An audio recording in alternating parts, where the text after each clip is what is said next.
Welcome to the Japan Game Junk podcast. I'm so happy and thankful that you're here. Golden Axe, the Duel, as read on April 22nd, 2026. Golden Axe, the Duel is a 1995 fighting game developed and published by Sega for arcades.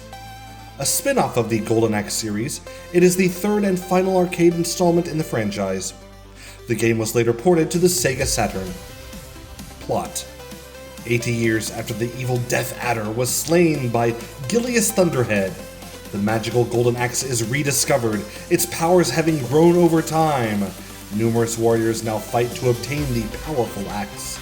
These include Cain Blade, a wandering swordsman, Milan Flare, a princess and descendant of Tyrus Flare, Gilius Rockhead, great-grandson of Gilius Thunderhead, Zoma, a power-hungry sorcerer, Doc, a healer, Keel, a bloodthirsty elf, Jam, a girl raised by beasts, Ponchos, a bomb maker and inventor, Green, a giant human-plant hybrid, and Death Adder, revealed to have survived his supposed demise. Development: the game was unveiled at the 1995 Amusement Operators Union show in Tokyo. Reception: Golden Axe the Duel received middling reviews from critics.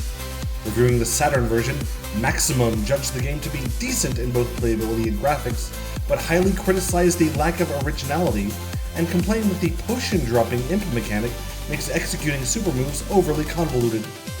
They summarized the game as a clear example of competent programmers coding up a lacking concept.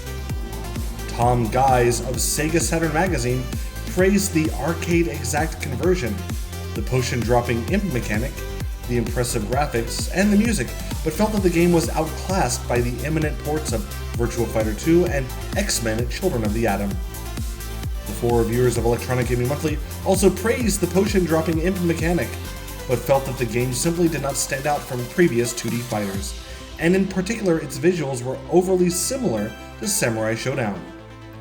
GamePro said that it was a lame fighting game at its best, citing the dull moves, absence of combos, and the difficulty in getting the moves to work. A reviewer for Next Generation called it solid if uninspired. He elaborated the animation, graphics, control interface, and special moves hold up to the best fighting games released during the 16-bit era, which simultaneously places it both a generation out of date and a recommended title for fans of old 2D fighting games. And that's it for Wikipedia. They have indeed now wikified the review of this game, and I found that the game itself was worth having. It's a bit rare here in Japan, a bit happy to get it for a cheap junk price. But yeah, it is what one of these guys in here said, very similar to Samurai Spirits or Samurai Showdown, and that's what I felt in my own playthrough. You can watch me play the game for 47 minutes on the channel. I have a link to that in the description. It is a full playthrough, and you can see all the gameplay for yourself.